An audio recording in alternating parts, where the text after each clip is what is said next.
Robinhood, you gotta be careful about this. Just watch this. So I actually opened an option strategy, and Robinhood actually closed it out. I know that this was the deal of the day. I know they do that. I know most platforms do that, but I did open the strategy and I knew that I was gonna make some gains, but they closed it out. So this is what happened. I'm actually around 2 p.m. 2:30 p.m. ish. I opened up a strategy, and it's actually a call credit spread strategy to make some gains. So this is the issue. So I knew that there was no way SPY was gonna go above, there was no way SPY was gonna go above 533, and that was why at 2:30 p.m. I opened up that strategy.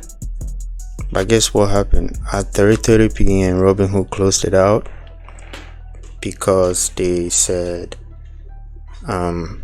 the option strategy was at risk, but I knew it wasn't at risk because I had actually monitored SPY for a whole day, and I knew there was no way it was gonna go above 533 for the day.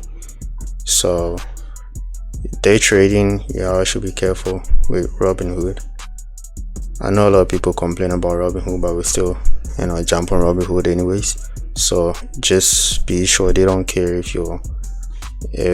soon as it's 3:30, if you are making a loss or you are making a gain, they just close out your strategy on expiration day. So yeah, you should be careful about that. And this is the contract that I opened, and it was at 2:33 p.m. when I submitted the trade. Good for the day. It was filled out. I think I opened up 10 contracts, and it was filled, and this was the call credit spread that I opened, and they closed it out at 3:30 when I was actually almost about to make some gains. They closed it out. So you should be careful, know when to close it out yourself, and know when your expiration date is coming up, or know what to do with your strategies, else they will close it out for you if you're making gain, or else they don't care. So thanks for watching, and stay tuned in the next one.